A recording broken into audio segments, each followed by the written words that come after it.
सबको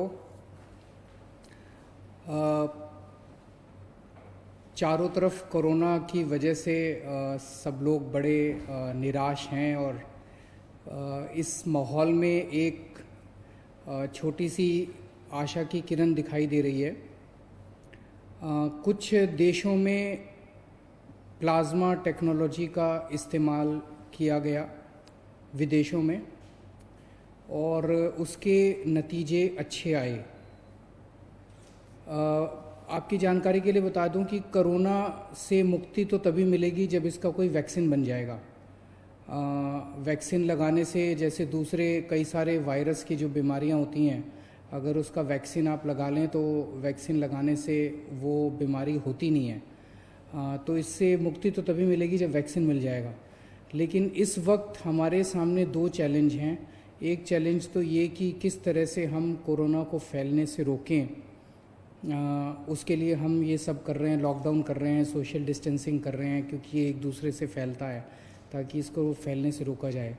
दूसरा सबसे बड़ा चैलेंज है कि अगर किसी को कोरोना हो जाए तो वो सब लोग चाहते हैं कि ये वो व्यक्ति अस्पताल से ठीक होकर अपने घर वापस चला जाए, उसकी मौत ना हो। और ये देखा गया कि अगर उसमें कोई और बीमारी हो, जैसे डायबिटीज़ है, हार्ट प्रॉब्लम है, सांस की कोई बीमारी है, कैंसर की बीमारी है, तो फिर उसके जीवन के ऊपर संकट आ जाता है और अक्सर कई केसेस में उनकी मौत हो जाती है।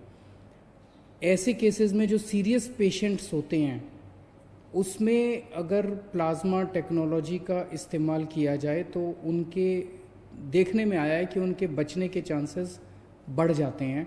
ऐसा कुछ देशों में देखने को मिला। दिल्ली के हमारे कुछ डॉक्टर्स ने इसके ऊपर काफ़ी अध्ययन किया और इसका ट्रायल करने के लिए तैयारी शुरू की है। अच्छी बात यह है कि परसों हमने केंद्र सरकार से इसका ट्रायल करने के लिए परमिशन मांगी थी और परसों रात को हमें इसकी परमिशन केंद्र सरकार से मिल गई है। और अब अगले 3-4 दिन के अंदर हमारे डॉक्टर्स इसका ट्रायल करेंगे और ट्रायल करके देखेंगे कि ये कितना सफल होता है। अगर ये इसमें सफलता मिलती है तो ये हमारे लिए एक अच्छी बात होगी, क्योंकि फिर हम सीरियस पेशेंट्स को की ज़िंदगी बचा पाएंगे। मौत होने से लोगों को एक तो मौत तो ज़िंदगी और मौत तो ऊपर वाले के हाथ में है, हम सब लोग कोशिश कर सकते हैं। लेकिन अभी ये अगर सक्सेसफुल होता है, सफल होता है, तो फिर लोगों के चांसेस बच जाने के चांसेस बढ़ जाते हैं। लेकिन अभी मैं साफ साफ कर दूं कि ये केवल ट्रायल स्टेज पे है और ये सफल होगा कि नहीं होगा ये अगले हमें 4-5 दिन के अंदर डॉक्टर्स जब ट्रायल करके देखेंगे तो पता चलेगा। ये टेक्नोलॉजी क्या है? इस टेक्नोलॉजी में जिस व्यक्ति को कोरोना एक बारी हो जाता है, वो जब ठीक होता है तो उसके शरीर में, उसके खून में एंटीबॉडीज़ डेवलप हो जाते हैं। ये एंटीबॉडीज़ उसको ठीक होने में मदद करते हैं। तो ऐसा व्यक्ति जो कोरोना से ठीक हो गया, उससे वो अपना रक्तदान करता है। उससे जैसे हम ब्लड डोनेशन करते हैं, ऐसे ही ठीक हुए कोरोना के व्यक्ति से रक्त लिया जाता है।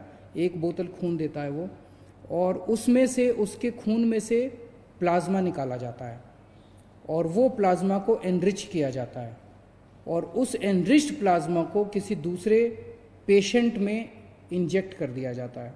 उसके पेशेंट में दूसरे पेशेंट में जो भी बीमार है उसमें डाल दिया जाता है। तो उसके नए पेशेंट में वो प्लाज्मा के एंटीबॉडीज़ चले जाते हैं और उसके अंदर ठीक होने वाले एंटीबॉडीज़ डेवलप हो जाते हैं।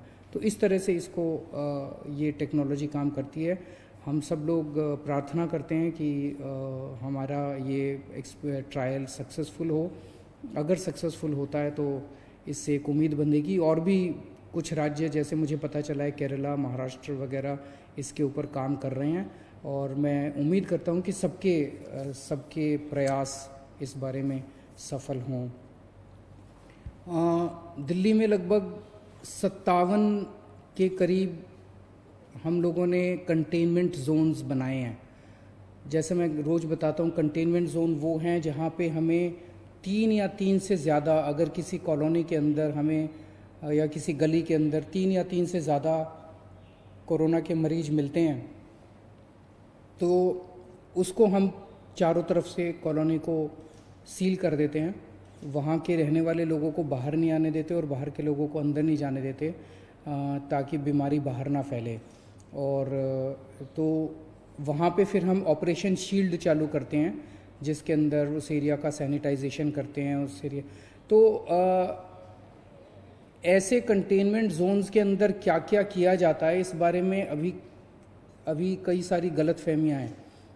क्योंकि मेरे पास बहुत सारे फ़ोन आते हैं, बहुत सारे मैसेजेस आते हैं, और अक्सर मैसेज ये आता है कि सर हमारे एरिया को कंटेनमेंट जोन तो बना दिया, लेकिन अभी तक हमारे यहाँ पे कोई भी सैंपल लेने नहीं आया हमारा।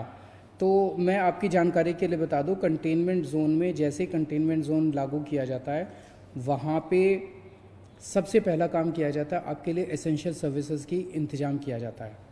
तो आपके एरिया को सील कर दिया, और वहाँ पे आपके जो सील किया बाउंड्री के ऊपर आपके लिए सब्जी वाले का, दवाई वाले का, इसका सबका इंतज़ाम किया जाता है। पुलिस वाले व्हाट्सएप ग्रुप बनाते हैं, व्हाट्सएप ग्रुप के अंदर आप लोग लिखते हैं कि हमें ये वाला सामान चाहिए, वो वाला सामान आपको मुहैया कराया जाता है। तो एक पहला काम किया जाता है, एसेंशियल सर्विसेज का इंतज़ाम किया जाता है। एक काम किया जाता है, सैनिटाइजेशन किया जाता है पूरे एरिया का। जो मशीनें मैंने बताया था, उन मशीनों के ज़रिए उस एरिया को पूरे को सैनिटाइज किया जाता है।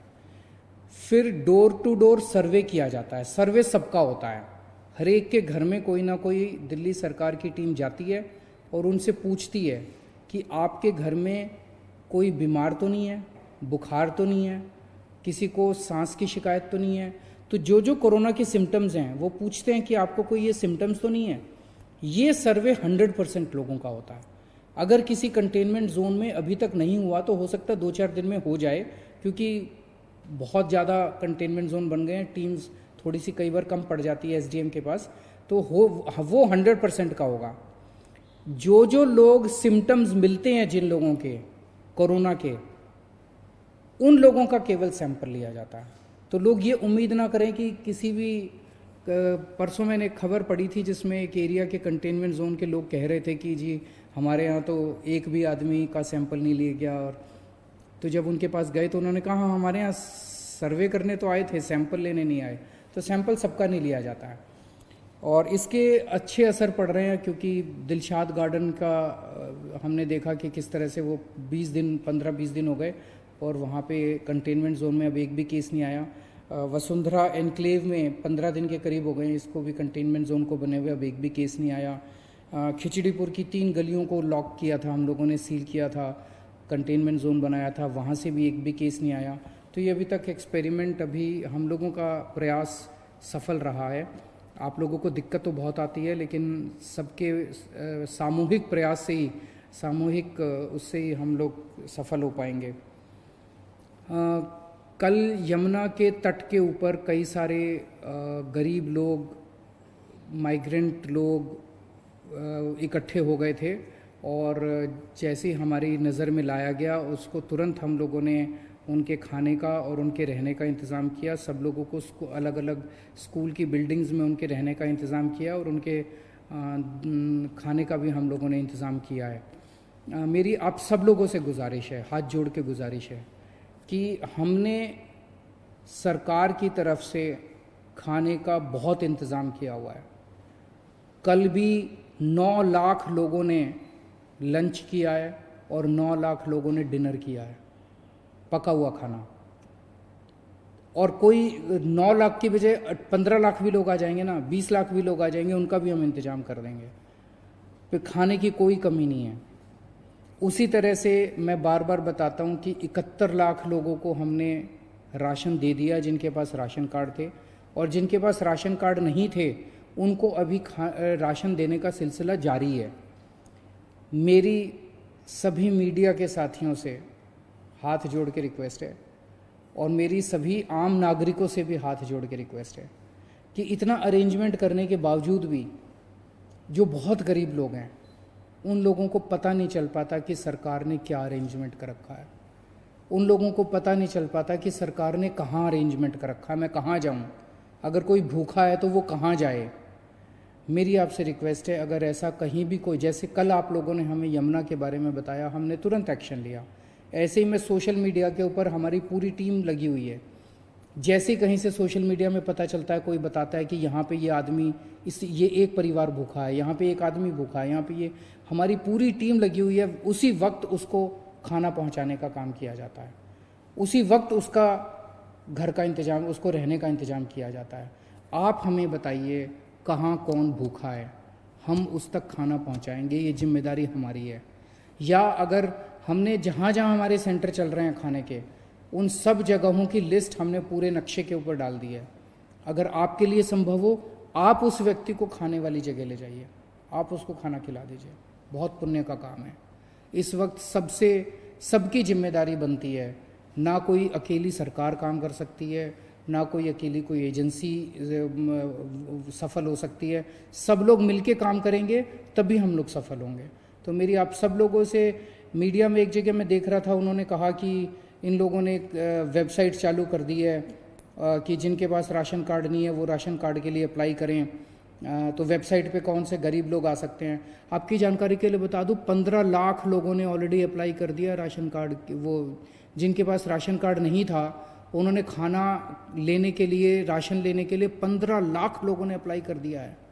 मैं समझता हूं कि सब गरीब लोगों को इसके बारे में नहीं पता चलेगा, लेकिन हमारी जिम्मेदारी, हम सबको बताएं ना।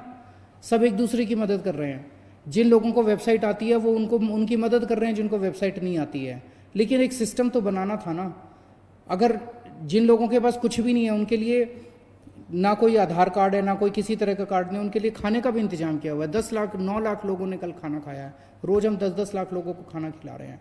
तो सबको मिलजुल के प्रयास करना पड़ेगा। आप ऐसे लोगों को ढूंढिए जिन तक खाना नहीं पहुंच रहा, हम उन तक खाना पहुंचाएंगे। और एक कई सारे लास्ट वीक ऑफ मार्च और फर्स्ट वीक ऑफ अप्रैल में कई सारे कोरोना के मरीज दिल्ली में आए थे। अब वो ठीक होने लगे हैं। आज मुझे पता चला, आज भी कई मरीजों को छुट्टी मिलेगी अस्पताल से, और आने वाले 3-4 दिन के अंदर कई सारे मरीजों को छुट्टी मिलेगी। उम्मीद करता हूँ सब लोग अपने अपने घर में खुशी खुशी जाएं और अपने दिल्ली के लोग कोरोना से बचे रहें जितना हो सकता है। बहुत बहुत शुक्रिया।